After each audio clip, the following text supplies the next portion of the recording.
Hey guys, so recently I did a video talking about the different ways to saturate an image. I also suggested that of the 4 ways that I showed, that there was in fact a 5th way, at least a 5th way to view what saturation boosting differences might look like. And I'm going to do it again. And I think that this image is really cool because it's a shot by my friend Ryan Pramick.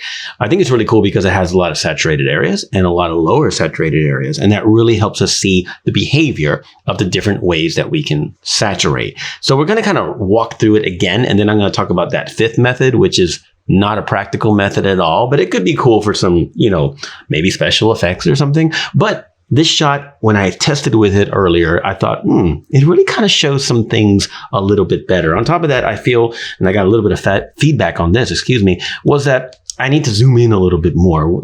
I published my videos at 4K, but at the same time, people wanted to see more. And of course, the image quality does degrade when it goes to video, etc., etc. But let's just go through it. Here we are in a RGB 16-bit image, super high res, lots of detail here, etc. It's a final image, but nonetheless will show us what saturation does. So we're going to put out a hue and saturation adjustment layer, and we're going to max it out. Let's take a look.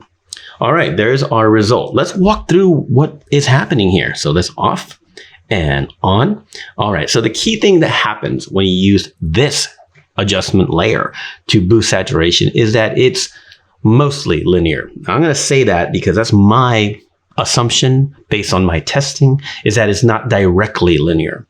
And the reason why it's not directly linear is that the other ways I'm going to show in a little bit are, and they have slightly different results, but they're not this. The key takeaway that we notice when we use the normal hue and saturation slider is that neutrals get color unnecessarily. Okay. So yeah, it's somewhat linear. Don't get me wrong. But if we look at what we perceive as being the black part of the car, the neutral grayish concrete, and of course the tires and things of that nature, we see that we get a congestion of color noise in there. And that's because every one of those pixels has an assigned hue. And when you boost it this way, it's nearly linear and brings neutrals into the territory they don't need to be when it comes to saturation. However, it is pretty tame, even if you don't think it is. It's obviously ruined the image, but it's relatively tame compared to what we can do. So one of the big takeaways here, I'm going to turn that off for the moment, is on a shot like this, where you have a lot of varying saturation. Yeah, you can use a saturation mask, and those are wonderful. We have tools for that too. But if you use the other saturation slider, where's that? Like I just put up under the vibrance adjustment layer. There's a saturation slider. Let's crank that. Already a huge difference. This is the original. This is saturation under the vibrance adjustment layer maxed out. Do you see how it really controls the neutrals? It just kind of leaves them alone, but still at maximum boost, it's a pleasing sort of color boost. It might be too much, but still it's a pleasing color boost, right? Now, another thing you can do without changing anything, if you want to boost a lot of color, is go to the blend mode and go to color blend mode. Let's look at the differences there. It's kind of hard to see, but it does kind of make the that impact a little bit more blended in. So let's put it up to normal. Okay, hold up. There's normal. There's color. It's hard to see back and forth. Normal. Color. One more. Normal. Color. Color seems to preserve more nuance in the luminosity ranges, curiously, because it's not intentionally boosting them unnecessarily. So it leaves luminosity somewhat alone, even on a maximum boost. So look at that. Off and on. We've woken up the shot. I'm not saying that the shot needs it. I kind of like the more subdued feel that it had. But if you really want to boost saturation in a strong way, but leave your neutral somewhat alone, look, use the hue and saturation, don't use the hue and saturation adjustment layer. Use the vibrance one and the saturation on there. This becomes even more important on a portrait where skin tone, especially more subtle muted skin tones, we don't want to blow those out when we want to add a lot of color. And I'll repeat again, a saturation mask is usually the best way to ensure that nothing is going to get too radically changed up. Now, if we put it back to normal blend mode, okay, and of course, since we're here, this is the 3rd way. The vibrance hue adjustment layer has the vibrant slider. Now, what's interesting about vibrant is that unlike the saturation slider below it, vibrant adds a little bit of oomph to the, what I call mid-saturated image areas, the pixels, So off, on.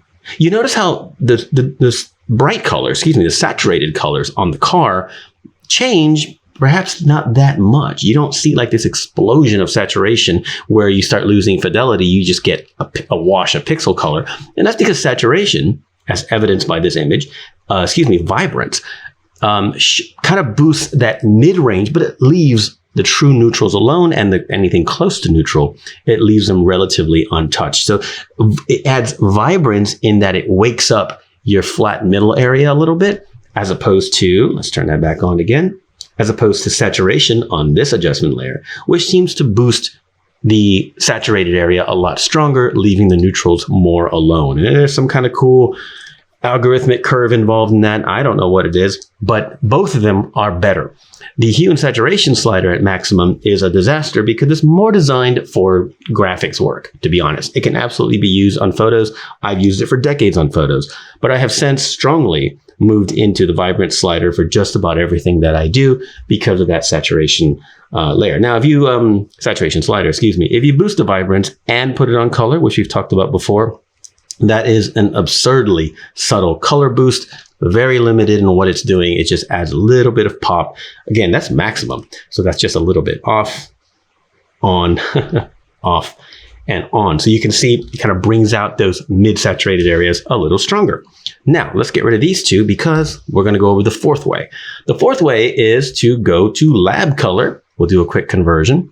And then when we go to hue and saturation and go to maximum, oh dear, that is far more linear. That is taking all of the color data and just saying, let's go to maximum, 100% maximum, as you can see. A really great way to ruin an image. However, if you use that in conjunction with like a saturation mask, which you'd have to build in the RGB space and then transfer it over, it could really be an interesting effect when you want to boost saturation way beyond what's rational or logical. Keep in mind, you're not boosting past 100%. You're just pushing saturation boost into ranges it shouldn't be. Like, see this red area of the car? Let's turn it off for a second. Look at all that nuance in there. There's nuance even in the blue areas.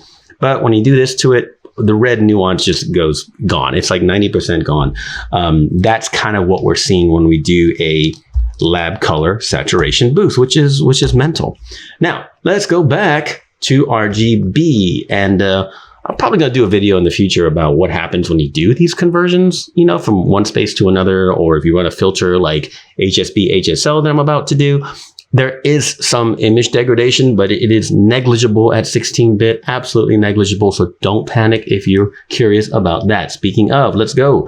HSB, HSL is our fifth way to boost saturation, and it's utterly impractical. So what we're going to do, input mode RGB, because that's what we're starting with. Let's transfer this to HSB. This is kind of an older sort of like convenience thing that's done. Now, when you're done with the process, you get a ridiculous setup, but everything happens on the channels. If you're not familiar with this, we have a video on that. I think we still do. If not, we'll make a new one.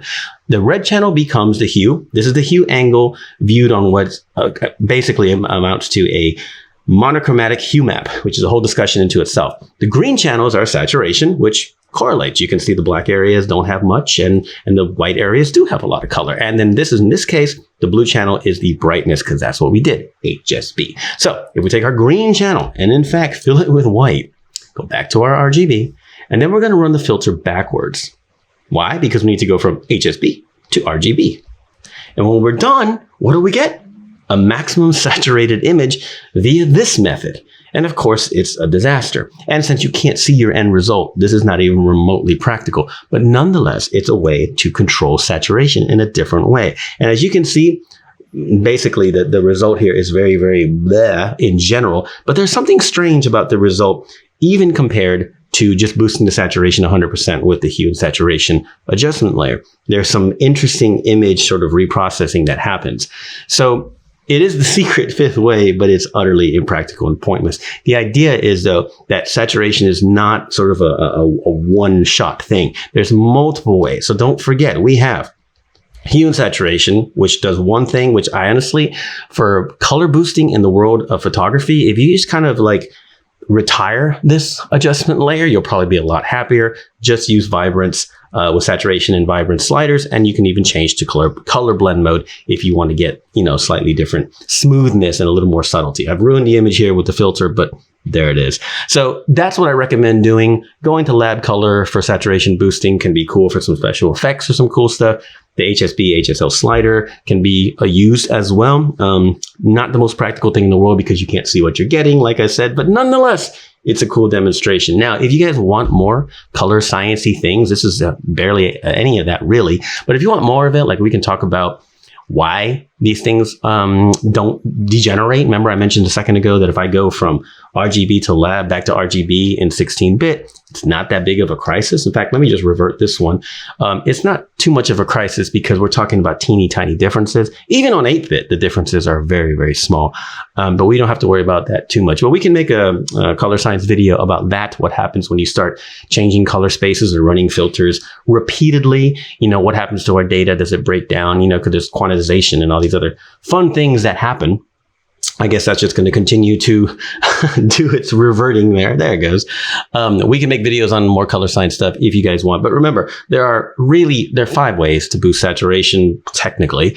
But the vibrance slider really is going to be your friend, even when you boost the saturation aspect of that adjustment layer. Vibrance adjustment layer is really the way to go for those beautiful color boosts, unless you're trying to do something a little more extreme.